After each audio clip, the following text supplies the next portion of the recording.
Hey guys, it's Mimi. I just want to put this quick video together because we're a little bit a ways from the challenge starting, but I wanted to talk to you guys real quick about the actual challenge itself and why I decided to do this challenge and what the goal of the challenge is, so that if you guys decide to share this with your friends, or at least if you talk about it with people, you can give them a better idea of what you're doing and why you're doing it, and give them some of the goals of the challenge itself. So let me get started. This challenge is two parts. There is a, number one, a nutritional part, and then there's a physical part. Now the nutritional part is a sugar challenge. Now there's a lot of sugar challenges out there, and you know, I get it. Their intentions are to eliminate sugar and detox the body and help people kickstart a healthier lifestyle by getting rid of like refined sugars and a lot of sugar in the diet. And that's really cool. But one of the problems that I have with that is that I don't necessarily agree with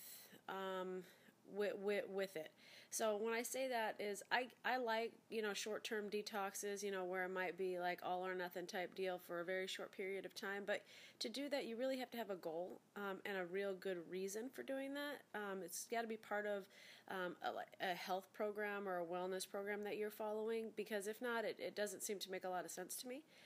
So the problem with sugar like elimination is that a lot of us are very addicted to sugar. We don't realize it. Like, you might say, oh, I don't have a sweet tooth, I don't know what you're talking about, but sugar is in a lot of the foods that we eat today, and so we don't realize how much sugar we're consuming. And so when you do an elimination, like a lot of the other challenges out there, you have a very high chance of having some side effects. And it's not you know, going to hurt you necessarily, but it's going to make it very difficult. So number one, a lot of people experience physical side effects where they get headaches, they might get moody, they might get body aches, because their bodies are used to consuming so much sugar that completely cutting them out it's hard for the body to process, kind of like getting rid of caffeine if you drink a lot of caffeine, or if you're a smoker, just like going cold turkey. I mean, your body is physically addicted to it, so it's very hard to adjust.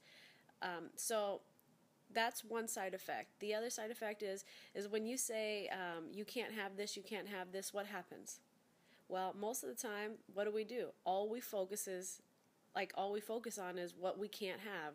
So all of a sudden now, even though I didn't like chocolate cake before, now that I can't have it, oh, chocolate cake sounds excellent, right? So that makes it even harder, because like now you're like, oh, I can't have this, and you're living in a mindset of what I can and can't have, and you're making, you know, sugar to be really bad and all this stuff. And simple fact is that sugar is not necessarily bad for you. It's the high consumption of sugar every day that can cause physical problems. It can lead to weight gain, which has a host of other like physical, you know, problems that get associated with that. You know, you've got your diabetes, you've got other things that can occur just because, you know, you might become overweight. So it's not sugar that's bad. So let's get that out of our mind. It's not sugar. It's eating too much sugar. Just like anything else. You can eat, you know, I mean, fast food isn't good for you. But if you eat one fast food burger like a month, it's not going to kill you. But when you're eating it every week, that's when you start to have a problem. And so that's why the sugar portion of my challenge is not about getting rid of sugar forever. You know, it's about learning about sugar and making smart choices. It's about learning how to manage your sugar intake regularly. So I'm not saying you can never have, you know, pumpkin pie, or like I love banana cream pie. It's not saying that I could never have banana cream pie again. It's saying, let me learn how to control my daily habits so that if I eat banana cream pie, it's not a big deal. You know, it's not going to wreck my waistline, because it's one piece of banana cream pie. It's not banana cream pie today, a little muffin tomorrow at work, or, oh, look, it's donut day. Let me have a donut. It's not a continuous stream of desserts or continuous stream of like pastry, white refined breads and things like that. It's once in a while. Like I remember when I was little, it was a big deal. Like we didn't get to go out to eat to McDonald's very often, maybe like once in a month. Like that was a big deal for us. It was a special treat. Eating a piece of dessert after dinner was a special treat. And somehow, as times have gone by, what used to become a special treat is now regular. There was a time where eating a muffin was like, hey, oh my gosh, we have muffins, I can have one. Yay, it's Sunday, I get to have one. Now it's like every day. And that's where the problem is. And so what I want you guys to focus on, and what we're going to focus on, is really trying to hit reset on that and making those adjustments so that, the things that are high in sugar are not eliminated, but they become what they're supposed to be, a special treat, a once in a while thing, a not everyday thing. I want you guys to get educated on what sugar is in your foods. Like, there's a lot of sugar in things and we just don't know it because it's not labeled sugar. It's labeled some other funky name and we don't know that it's sugar.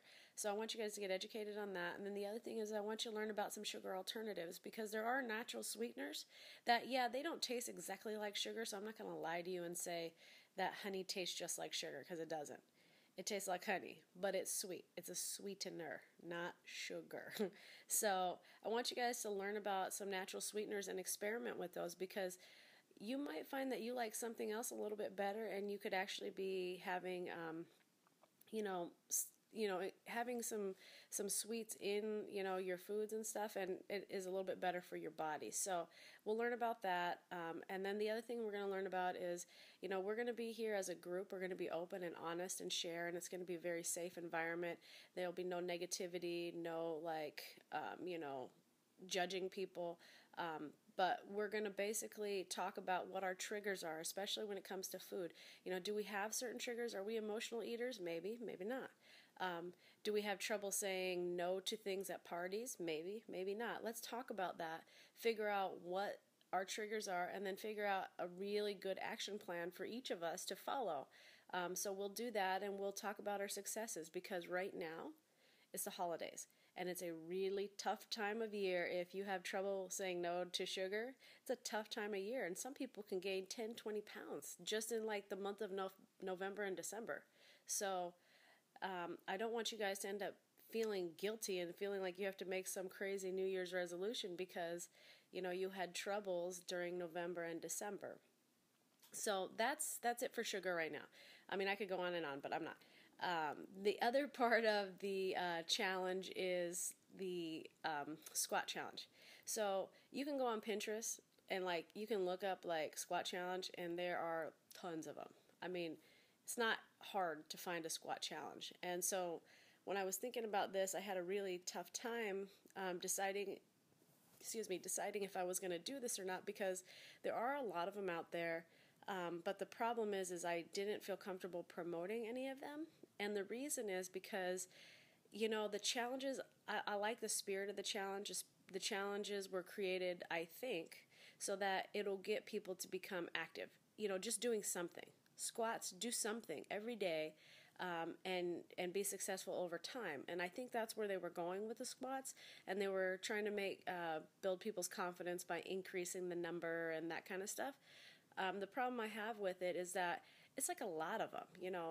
If you're not doing exercise and they're saying that today you're going to do 5 and tomorrow you're going to do 30 and then 60 and 90 and then you're doing 300 squats in 30 days, that's a pretty big jump. Especially if you're not active and you don't know, exactly how to do them correctly or with good form. And if you are active, 300 might not be that big a deal for you.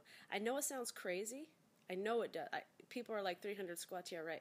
But, if you're active, 300 squats should not be a big deal for you. I'm not going to say it's easy, but, it's not a huge deal. So the issue I have with a lot of the squat challenges and stuff like that is that it doesn't really take people into consideration and individualization into consideration.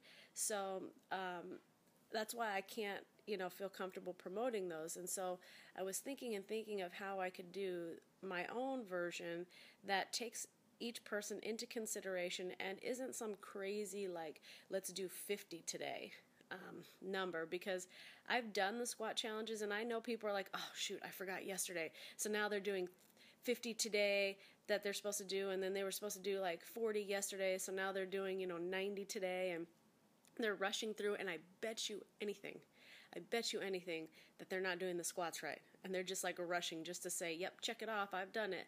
Well, I'll tell you what, I believe that you should never do something for nothing, and if you're just rushing through, you're probably not getting the benefit of the squat.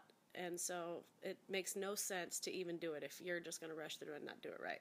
So with my challenge, what I'm going to do is I'm actually going to progress people. We are going to do goblet squats, which are not your traditional squat. And the reason I'm doing goblet squats is because it's a little bit easier for people to do those. What I've noticed when working with a lot of people is that they have some mobility and flexibility issues, and they usually don't do regular squats well.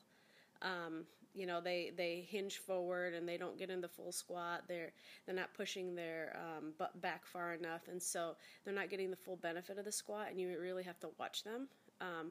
And so they're not going to be able to do a high number of squats without breaking their form. And so I really wanted to pick one that was a little bit easier for most people to get.